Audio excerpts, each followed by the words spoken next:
আমি আমার সকল সর্বস্তরের কর্মীবৃন্দ, আমি নিজেও একজন কর্মী, থ্যাংক ইউ, আমি নিজেও একজন কর্মী বলে পরিচয় দিতে ভালোবাসি প্রথম থেকেই, এবং আমরা তৃণমূল স্তরের কাজ করা লোক,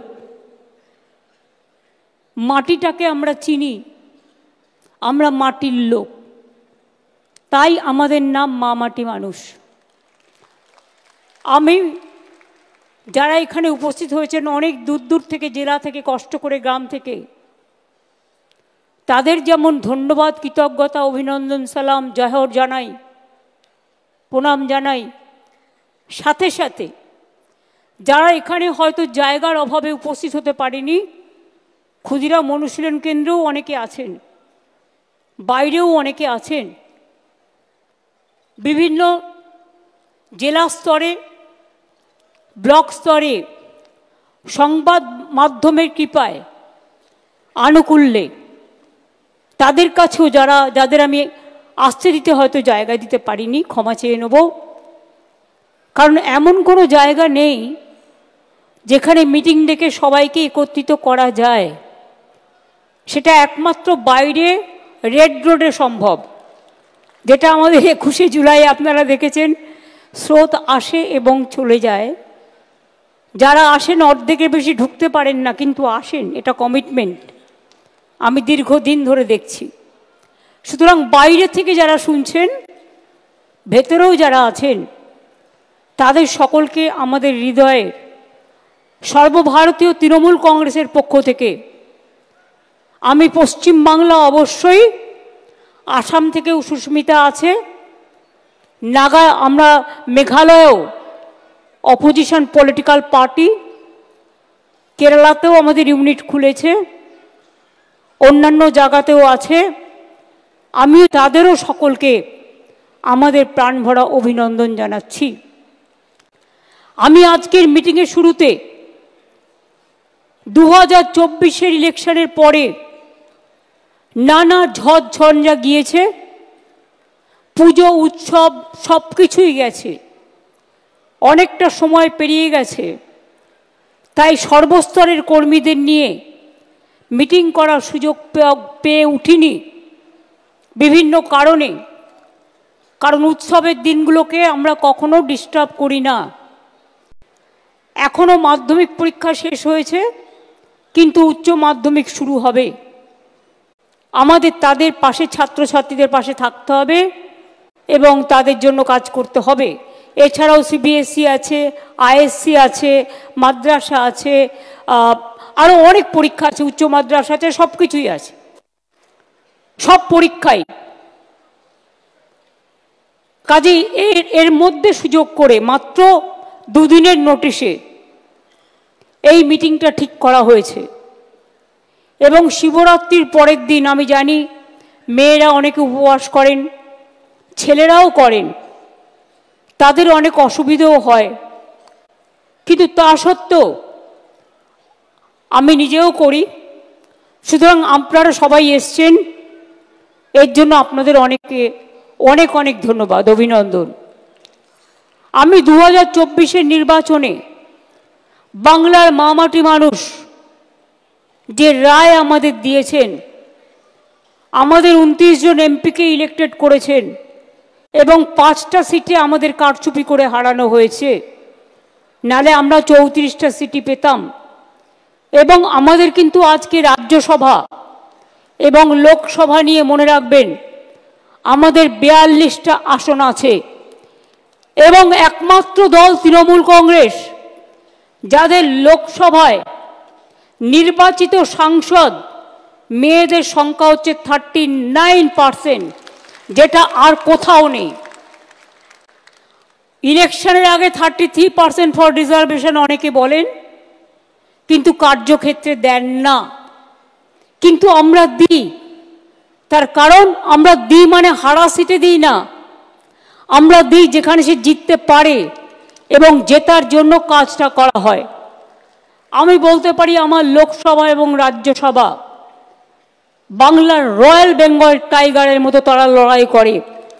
আমি সংসদীয় টিমের নেতা, এখানে সুদীপ বন্দ্যোপাধ্যায়, কল্যাণ ব্যানার্জি, ডেরেক ওব্রায়েন, সাগরিকা সহ সকলে আছেন।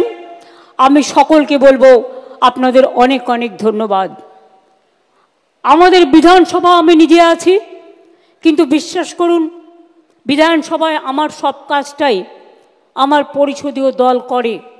আমাকে হয়তো কিছুই করতে হয় না, এবং আমাকে করতে হয় যেটা, সেটা হচ্ছে সংসদের কাজ করতে হয়।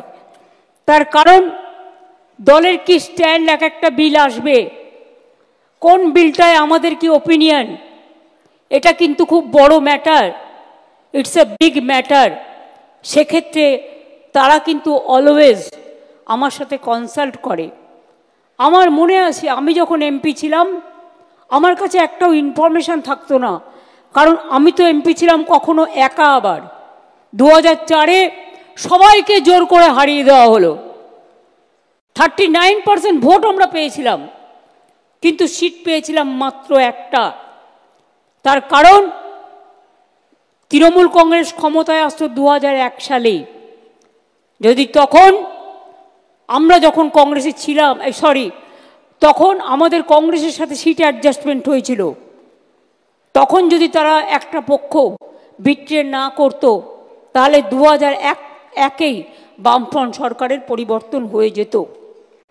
যে অত্যাচার, যে অনাচার, যে অহংকার, যে দুরাচার তারা করেছেন, মানুষ তার বিদায় চেয়েছে। আমাদের মনে রাখতে হবে আমরা দিনে কি করছি, রাতে কি করছি, মানুষ কিন্তু আমাদের পাহারাদার। আমরা যেমন তাদের জন্য লক্ষ্য রাখি, তারাও কিন্তু আমাদের কর্মীদের জন্য লক্ষ্য রাখেন। আমি সেই কর্মীকে পুরস্কৃত করতে চাই যে কর্মী কোনো কিছু চায় না, কিন্তু বুথের দিন এজেন্ট হয়ে গিয়ে একেবারে বুক বাজিয়ে লড়াই করেন, এবং লড়াইটা করেন পিস্তলের সামনে দাঁড়িয়ে। বিধানসভা ইলেকশন যখন হয়, লোকসভা ইলেকশন যখন হয়, বিজেপির বড় বড় এজেন্সিরা ডিএম চেঞ্জ করে দেয়, বিজেপির কথায় এসপি চেঞ্জ করে দেয়, বিডিও চেঞ্জ করে দেয়, নিজেদের অবজারভার বিজেপি মাইন্ডেড নিয়ে আসে, নিয়ে এসে সিআরপিএফ নিয়ে আসে, সিআইএসএফ নিয়ে আসে, বিএসএফ নিয়ে আসে, ভেতরে গ্রামে গ্রামে ঢুকে যায়, লাইনের সামনে দাঁড়িয়ে থাকে, সবাইকে বলে ভোট দেবে না তৃণমূলকে, বিজেপিকে ভোট দাও। আমি এই রকম দুরবস্থা গণতন্ত্রের আগে কখনো ভারতবর্ষে দেখিনি। ইলেকশন যত এগিয়ে আসবে দেখবেন এজেন্সির তৎপরতা বাড়বে। সব মিডিয়াকে কন্ট্রোল করে নিয়েছে, এখানে সাংবাদিকদের কোনো দোষ নেই। সংবাদ মাধ্যম বলতে পারে না, কি করে বলবে? সাংবাদিকরা যারা কাজ করে সংবাদ মাধ্যমে আর সংবাদ মাধ্যমের মালিকের মধ্যে তফাৎ আছে। মালিকরা বিভিন্ন বিজনেস করে, তাদের কখনো ইনকাম ট্যাক্স দেখিয়ে ভয় দেখানো হয়, তাদের কখনো সিবিআই দেখিয়ে ভয় দেখানো হয়, ইডি দেখিয়ে ভয় দেখানো হয়। আর বিজেপি পার্টি অফিস থেকে সকালবেলায় তারা লিখে পাঠিয়ে দেয় আজকে সারাদিন এই খবরটা চলবে আর এই খবরটা চলবে না। ইলেকশন আসলেই মনে পড়ে তৃণমূলের কাকে কাকে চার্জশিট দিতে হবে। ইলেকশন আসলেই মনে পড়ে তৃণমূলের কাকে কাকে চোর বলা হবে। ইলেকশন আসলেই মনে পড়ে তৃণমূলের কাকে কাকে জেলে ভরানো হবে। জেলে তো ভরেছেন অনেককেই, কটা প্রমাণ করতে পেরেছেন আজ পর্যন্ত? লজ্জা করে না? আরজিকর কেসের আজ পর্যন্ত সমাধান করতে পারেননি, কেসের পর কেস চলছে, কোন মুখে কথা বলেন আপনারা? আর বাংলা মনে রাখবেন, একদিকে বিহার, একদিকে ঝাড়খণ্ড, একদিকে উড়িষ্যা, একদিকে আসাম, অন্যদিকে ত্রিপুরা, অন্যদিকে নর্থ ইস্টার্ন, অন্যদিকে ওপার বাংলা। সব সামলাতে হয় আমাদের। সব কিছু সামলে বাংলায় যদি কখনো একটা ঘটনা ঘটে, 11 কোটি 12 কোটি মানুষ হয়ে গেছে বাংলায়, 11 কোটি তো হবেই, সেন্সাস হলে বুঝতে পারবেন। কারণ 2009-এর সেন্সাসের আজকে প্রায় অনেক বছর পার হয়ে গেছে, এটা কাউন্ট হয়নি। বুঝতে পারবেন যে আমাদের লোক সংখ্যা কতটা এক্স্যাক্টলি, কারণ আমরা পরিষেবা দিতে গেলে সেটা বুঝতে পারি। আমার যদি 9 কোটি মানুষকে স্বাস্থ্য সাথী দিতে হয়, 9 কোটি মানুষ মানে ইন্ডিভিজুয়াল পায় তার পরিবার অনুযায়ী, যদি আমাকে প্রায় 10 কোটির কাছাকাছি মানুষকে বিনা পয়সায় রেশন দিতে হয়, কারণ একটা অংশ তো নেন না, তাদের জন্য আলাদা একটা কার্ড আছে, তারা সেটা রাখেন ফর দেয়ার আইডেন্টিটি। কাউন্টটা তাহলে কি হচ্ছে বুঝতেই পারছেন, অটোমেটিক্যালি সংখ্যাটা পরিষ্কার হয়ে যাবে। কাজেই বাংলায় আমরা যে কাজগুলো করি, আমাদের 97টা সোশ্যাল সিকিউরিটি স্কিম আছে। আমি অনেক সময় দেখি যখন আমরা চিৎকার করে বক্তৃতা দিয়ে বলি এগুলো, কেউ নজর রাখেন না আর একটু কষ্ট করে কথাগুলো মানুষকে বলেন না। এটা ব্যাড হ্যাবিট। মিটিংয়ে আসতে গেলে একটা ডায়েরি সাথে নিয়ে আসতে হয়, অথবা একটা কাগজ, যেটা আমরা বলি সেটা লিখে রাখতে হয়। তার কারণ মনে রাখতে গেলে অনেক সময় ভুলে যেতে পারি আমরা। আমি নিজে যেটা প্রয়োজন সব সময় মোবাইলে নোট করে রাখি, এবং পরে সেটা আমি আমার কাজ হয়ে গেলে আমি সেটাকে ডিলিট করে দিই। এটাই হচ্ছে নিয়ম। সবার ফোনে আমাদের ফোন ট্যাপ করে তৃণমূল কংগ্রেসের লিডারদের, মিথ্যে কেস দেয়, মিথ্যে বদনাম করে, ছলনা করে। ওদের টাকার জোর আছে, ওদের এজেন্সির জোর আছে, ওদের কি জোর নেই বলুন? আমি ইলেকশন কমিশনকে খুব রেসপেক্ট করতাম, এখনো করি। যতদিন রেসপেক্টের জায়গায় থাকবে করব।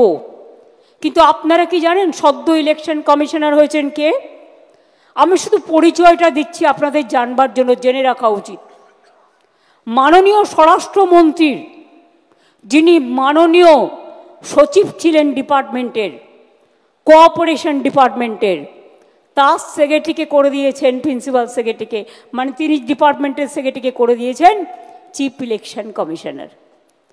টোটালটাই বিজেপির লোক দিয়ে ভরা। এই নির্বাচন কমিশন নিরপেক্ষ যতদিন না হবে ততদিন এই বদনাম কিন্তু থেকে যাবে, মাথায় রাখবেন। আমরা দেশের, আমরা সারা পৃথিবীতে গর্ব করি, আমরা one of the biggest Democratic country. কিন্তু আদপে কি তাই? সত্যি কি তাই? আজকে মহারাষ্ট্রে হারিয়েছে কি করে? ওরা ধরতে পারেনি। আজকে দিল্লিতে হারিয়েছে কি করে? ওরা ধরতে পারেনি। ওরা বাংলাতেও শুরু করেছে।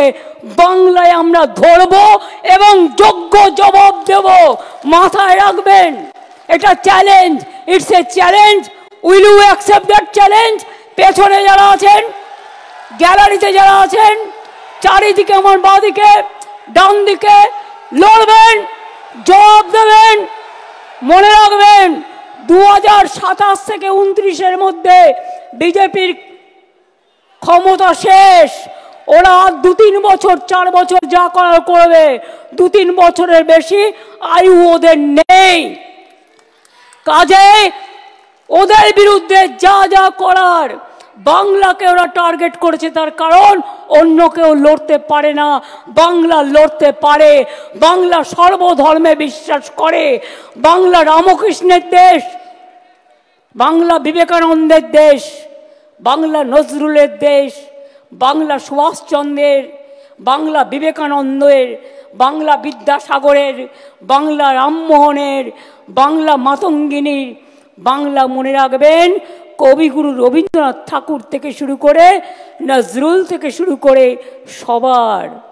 আমরা গর্ব করে বলি বাংলা থেকে প্রথম নির্বাচিত হয়েছিলেন বাবা সাহেব আম্বেদকর।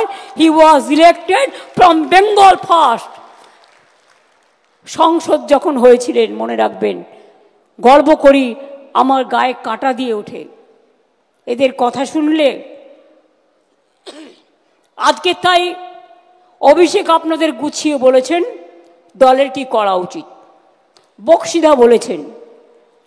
আপনাদের সাথে অনেকের পরিচয় নেই, তাই আমি কীর্তি আজাদ, পাঠান, সাগরিকা, নিজে একজন বড় সাংবাদিক ছিলেন, ভীষণভাবে এরা ফাইট করেন। তাছাড়াও আমার সাথে রচনা, জুন থেকে শুরু করে, সায়ন্তিকা থেকে শুরু করে, শাওনি থেকে শুরু করে সবাই আছেন, শতাব্দী আপনাদের কাছে বলেছেন।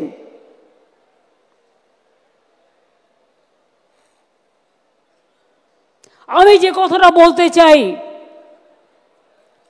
যারা ভালো কাজ করছেন তাদের পদোন্নতি করব আমরা, কিন্তু যারা কাজ করেন না, শুধু ভাষণ দেন আর বিবৃতি দেন আর শুধু পার্টিকে সমালোচনা করেন, বিজেপিকে লড়াই করেন না, সিপিএমকে লড়াই করেন না, কংগ্রেসকে লড়াই করেন না, মানুষের পাশে থাকেন না, তাদের জন্য আমার কোনো দয়া মায়া নেই। আমার দয়া মায়া আছে আমার মাটির ঘরের ছোট্ট কর্মীটার ওপরে, যে কর্মীটা বুক দিয়ে জোড়া ফুলকে আগলে রাখে। আমার সমস্ত কৃতজ্ঞতা আছে বাংলার মা মাটি মানুষের উপরে, যারা দলটাকে ভালোবেসে সব মিডিয়ার বিরুদ্ধেও দাঁড়িয়ে, আমার মা বোনেরা লাইনে দাঁড়িয়ে ভোট দিয়ে বলে তৃণমূল কংগ্রেস জিন্দাবাদ, জয় বাংলা, বাংলাকে রক্ষা করতে হবে। মনে রাখবেন, বাংলার সংস্কৃতি আজ বিপন্ন হতে যাচ্ছে। রামকৃষ্ণ পরমহংসদেবের সর্বধর্ম সম্পন্ন সমন্বয় আজকে বঞ্চিত হতে যাচ্ছে। বিবেকানন্দের হিন্দু ধর্মকে ওরা ভুলিয়ে দিচ্ছে, ওরা বহিরাগত হিন্দু ধর্মের নামে হিন্দু ধর্মের বদনাম করছে, অসম্মান করছে। আর তপশিলি জাতিদের ওরা ইলেকশনের সময় ভোট নেয়, আর ভোট নিয়ে যাওয়ার পরে তারা বাবা সাহেব আম্বেদকরের ফটো তুলে দেয় দিল্লির পিএমের অফিস থেকে। লজ্জা করে না? মিথ্যে কথা বললেন মমতা ব্যানার্জি কমিউনাল, তাই সবে বরাতে দুদিন ছুটি দিয়েছেন। উনি জানেন না ওনারা মিথ্যে কথা বলার আগে 14ই জানুয়ারি আমি দুদিন ছুটি দিয়েছিলাম, তার কারণ একদিন ছিল সবে বরাতের ছুটি, আর একটা দিন ছিল পঞ্চানন বর্মার জন্মদিন। আরে ভুলে গেলে চলবে? পঞ্চানন বর্মার জন্মদিন মনে রাখবে না আর রাজবংশীর ভোট চাইবে? ইলেকশনের সময় মতুয়া আর ইলেকশন চলে গেলে ফতুয়া। বাবা, আমরা তো মতুয়া মাকে শ্রদ্ধা করি, ভালোবাসি, আজ থেকে নয় চিরদিন। এটা আমাদের কাজ। আমরা সর্বধর্ম ভালোবাসি, কোনটা করি না? দুর্গাপুজোয় কতদিন ছুটি দিই? কি কমরেডরা, বিজেপিকে এখন আমি বলবো কমরেড, গেরুয়া কমরেড, ওপরটা হলুদ ভেতরটা লাল।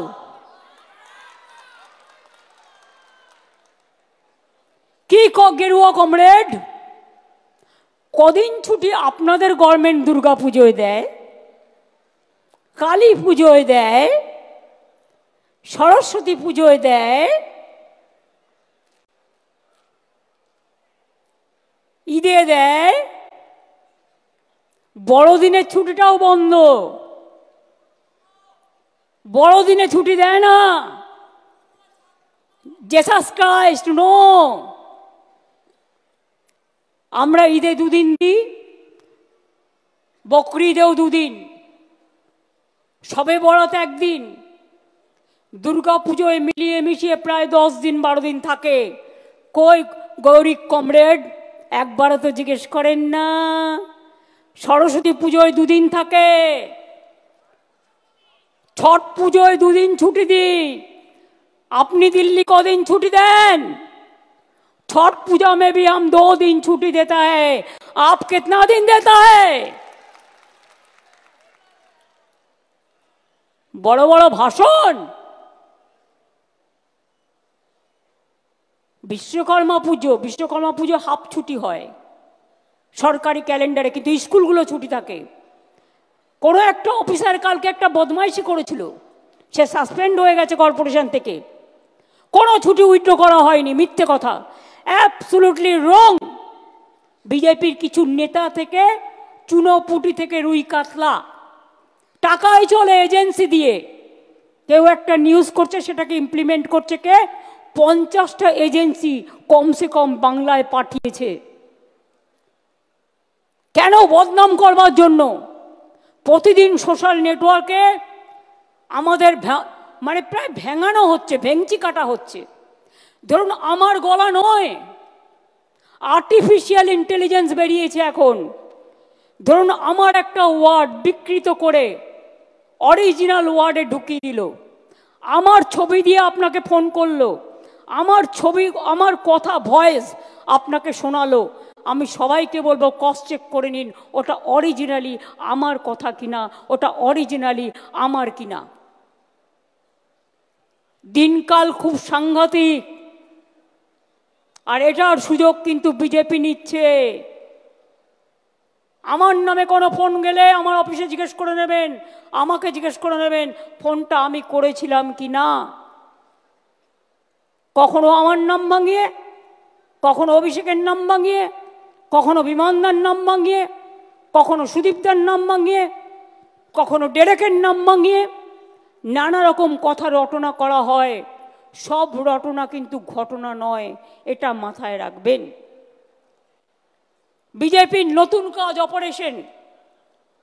শুনুন, ওর যদি 50টা এজেন্সি থাকে, আমাদের তো একটা তো থাকবে কমসে কম, যারা দেখবে, ফিল্ড সার্ভে করবে। আপনার সাথে মিলতে না পারে, কিন্তু তাদের যাওয়ার দরকার আছে। আমার এখানে আজকে যেমন এমপিরা আছেন, এমএলএরা আছেন, মিনিস্টাররা আছেন, অল ফ্রন্টাল অর্গানাইজেশনের চিফরাও আছেন। একেবারে আইটি থেকে, মিডিয়া সেল থেকে, আমাদের আইপ্যাক থেকে, আমাদের মহিলা থেকে, ক্ষেত মজদুর থেকে, কৃষিক্ষেত থেকে, মাইনরিটি থেকে, এসসি এসটি ওবিসি থেকে সবাই আছে, মহিলা থেকে সর্বত্র আছে, ফেডারেশন থেকে সবাই আছেন। পিকের আইপ্যাক এটা নয়, ওরা অন্য জায়গায় কাজ করে, ও একটা রাজনৈতিক দলও করেছে। এ একটা নতুন টিম, সবাই জানে। এদের কোঅপারেশন করতে হবে, এদের নামে উল্টোপাল্টা বলা বন্ধ করুন। তার কারণ আপনাদের বুঝতে হবে যে কাজটা সবাইকে মিলে একসাথে করতে হবে। 2 হচ্ছে, কতগুলো আপনাদের কাছে আমি উদাহরণ তুলে দিচ্ছি, এরপর বাদবাকি কাজটা কিন্তু আপনাদের।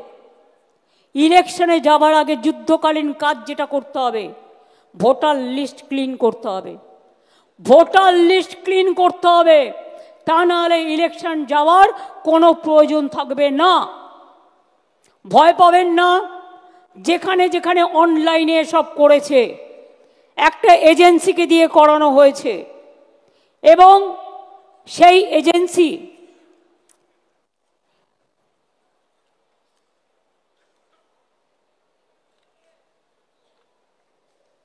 কি হলো? কাগজটা কোথায় গেল? নামটা স্বরূপ, আমি যে তোমাকে কাগজ দিয়েছিলাম, কোথায় সেটা তো নেই। শুনুন, ওরা একটা এজেন্সি পাঠিয়েছে বাংলায়। আমি যতদূর খবর জোগাড় করতে পেরেছি, সম্ভবত অ্যাসোসিয়েশন অফ বিলিয়ন মাইন্ডস বলে একটা কোম্পানি আছে। হ্যাঁ, এবং কোম্পানি ইন্ডিয়া 360 সাবসিডিয়ারি নামে এখানে ওদের অনেক লোক পাঠিয়েছে, এজেন্সি খুলেছে। তারা কি করেছে? তারা কি করেছে জানেন? ডেটা অপারেটরদের কাছে কাছে গিয়ে কিছু এআরওকে সাথে নিয়ে, যদিও ইলেকশন কমিশনের আন্ডারে থাকে ভোটার লিস্ট তোলা, এদের অনলাইনের কারসাজিটা আপনাদের আমি দেখাচ্ছি। ফিল্ড সার্ভে করেনি, বাংলার লোক যাতে ভোট দিতে না পারে একই এপিক কার্ডে বাইরের লোকের নাম তুলেছে। তার মানে বাংলার লোকটা যখন ভোট দিতে যাবে তার ভোটটা বাইরে থেকে এসে সে দিয়ে দেবে। দেখুন আমি প্রমাণ দিচ্ছি। সব মনে রাখবেন এপিক কার্ডটা XYZ নামে যে ভোটগুলো তুলেছে এবং LPZ এরকম কিছু একটা আছে এদের নামে তুলেছে। ধরুন একটা নাম মুর্শিদাবাদে রানীনগরে বাড়ি মোহাম্মদ সাইদুল ইসলাম, এর এপিক কার্ড নাম্বার যেটা আছে ওয়েস্ট বেঙ্গলে, তার সাথে কানেক্ট করেছে নাম সোনিয়া দেবী। সোনিয়া দেবী তার বাড়ি কোথায়? তার বাড়ি হচ্ছে হরিয়ানা। এবার দেখুন পরের পর মোহাম্মদ আলী হোসেন রানীনগরে বাড়ি, তার সাথে নাম তুলেছে কার? মঞ্জিত। বাড়ি তার নাম কি? তার বাড়ি কোথায়? হরিয়ানা। বানেরা বিবি তাই রানীনগর, তার সাথে নাম তুলেছে কার? দীপক। বাবার নামও আছে, বাড়ি কোথায়? হরিয়ানা। তাহলে ওয়েস্ট বেঙ্গল ভোট দেবে না হরিয়ানা ভোট দেবে ওয়েস্ট বেঙ্গলে? বুঝতে পারছেন খেলাটা? মাথায় কিছু ঢুকলো? আধার কার্ড কেলেঙ্কারি করেছে, আধার কার্ডটা ওদের হাতে। একই এপিক নাম্বারে বাংলার ভোটারের যেখানে নাম আছে সেখানে হরিয়ানা, পাঞ্জাব, রাজস্থান, বিহার সব নাম ঢুকিয়েছে, রেলে করে নিয়ে আসবে। ওদের তো ভোট নেই। আবার মুর্শিদাবাদের ভোট তুলেছে নর্থ 24 পরগনায়, কারণ মুর্শিদাবাদের ভোট আগে হয়ে যাবে, ওগুলোকে নিয়ে আসবে নর্থ 24 পরগনায়, সাউথ 24 পরগনায়। This is the plan. এবার দেখুন মুর্শিদাবাদ বিশেষ করে খেয়াল করুন। আবু তাহের, খলিলুর, পাঠান তোমরা সবাই আছো, অল এমএলএরা আছেন যারা ইলেকশনে লড়বেন। হরিয়ানার কাহিনী সব হরিয়ানা, এই লিস্টটা দেখছেন সব হরিয়ানা। বাংলার ভোটারের নাম সাথে বাবার নাম, ঠিকানা সব হরিয়ানা। আর এপিক কার্ড নাম্বারটা শুরু হচ্ছে XYZ থেকে। অনলাইন বিজেপির ব্যবসা। ভোটে হারাতে হবে বাংলাকে, বাংলার সংস্কৃতি দখল করতে হবে। এখানে বাংলার সংস্কৃতি চলবে না, উল্টো সংস্কৃতি চলবে। বাংলায় প্রয়োজন হলে আর একটা জাগরণ হবে, সেই জাগরণ আপনাদের করতে হবে। আমরা এটা মানব না।